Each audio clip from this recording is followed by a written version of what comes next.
Figure 3 shows a sketch of the part of the curve with the equation y equals 1 minus 2 cos x, where x is measured in radians. The curve crosses the x-axis at the point A and at the point B. Find in terms of pi the x-coordinate of the point A and the x-coordinate of the point B. The finite region S enclosed by the curve and the x-axis is shown shaded in figure 3. The region S is rotated through 2 pi radians about the x-axis. Find by integration the exact value of the volume of the solid generated. So there's the question then. So here it is here. So okay, the x-coordinate of A and B, so part A then, here, just have to let y equals 0. Y is equal to 1 minus 2 cosine x equals 0. That tells us then that cos x must equal, well, it would be a half, wouldn't it? Cos x is a half. If we were to draw an axis, CAST, and draw a circle, cos is positive here and here, so we simply write cos alpha, drop the negative if there is one to drop. So we draw 2 lines, as usual, mark off alpha, the associated acute angle, and write cos alpha is equal to a half. Drop the negative if there is one to drop, and that tells us that cos of alpha is 60 degrees, and we're in radians, so it's pi over 3. So the first solution, we go around from 0 to here, so x is equal to then, and that would be pi over 3. And then the next solution from 0, we go right around to here, don't we? So it's around 2 pi, back pi over 3. So it's around 6 pi over 3, back 1 pi over 3 is 5 pi over 3. So there's our 2 solutions then for A and B. Okay. Right, so we've done that then, A and B. S is rotated 2 pi about OX, so it's rotated like so. Put it around that way if we wish. Like that. Find the volume generated exactly. So if we think about it, it's going to be a cylinder. So if we just draw our cylinder then, it's going to rotate around like so, isn't it? And we're going to have a cylindrical disc, and we need to sum all these cylindrical discs. So that the thickness of the disc here is delta x, the height of the disc is y, so the little bit of area then for this disc, delta area, is equal to pi r squared, the height is y, pi r squared times delta x. So we can see what the volume is then. So part B, here the volume is equal to sum these discs, integral y squared dx by pi, bring the pi to the front, and we're going to go from pi over 3 to 5 pi over 3, aren't we?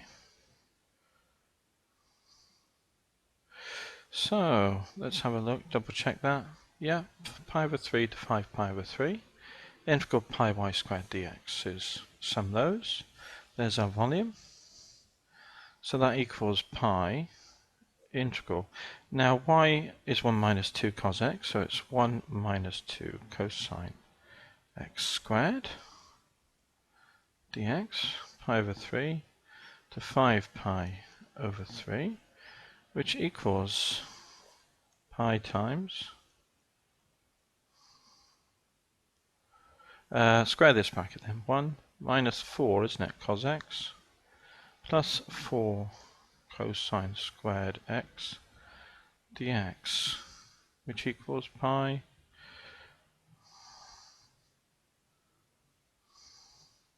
and it would be 1 minus 4 cosine x. Now this 4 cos squared, if we remember, cosine 2x is equal to cos squared minus sine squared, which is equal to 2 cos squared minus 1, isn't it? So cos squared would be half cosine 2x plus a half, isn't it? So I move the 1 over to be plus 1, then divide it by 2 all the way through. And that's cos squared x. So 4 of these will be 2 of these and 2 of these, wouldn't it? So it's plus 2 cosine 2x, plus 2 of these, plus 4 of these is plus 2 dx. So the total number is 3, so that would integrate to 3x. Then we've got cos. The integral of cos is sine. It's minus 4 sine x then. So I'm just going to move this over to give me a little bit more room. Move that to there. And this over to there. So we've got 1 and 2 is 3. Integral 3 dx is 3x. 4 sine x. Sine differentiates to cos. So we've got minus 4 cos x. That's fine. And then here we've got sine 2x, haven't we? When we differentiate this, we'll have cos 2x times 2, so that will be fine as well. So we integrate, we evaluate that between the bounds pi over 3 and 5 pi over 3. So that equals then top value. It's pi times this lot as well, so the pi is still there.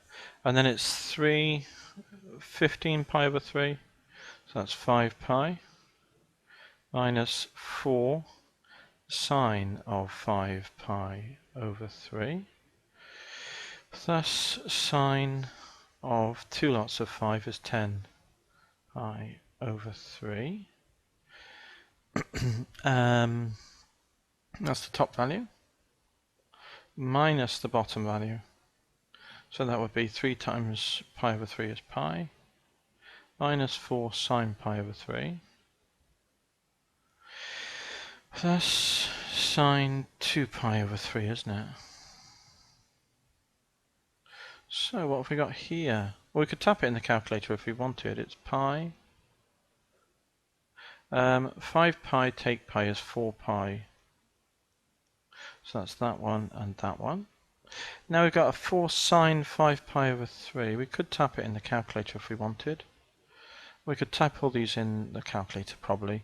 Minus 4 sine 5 pi over 3, so it's negative 4 times sine of 5 times pi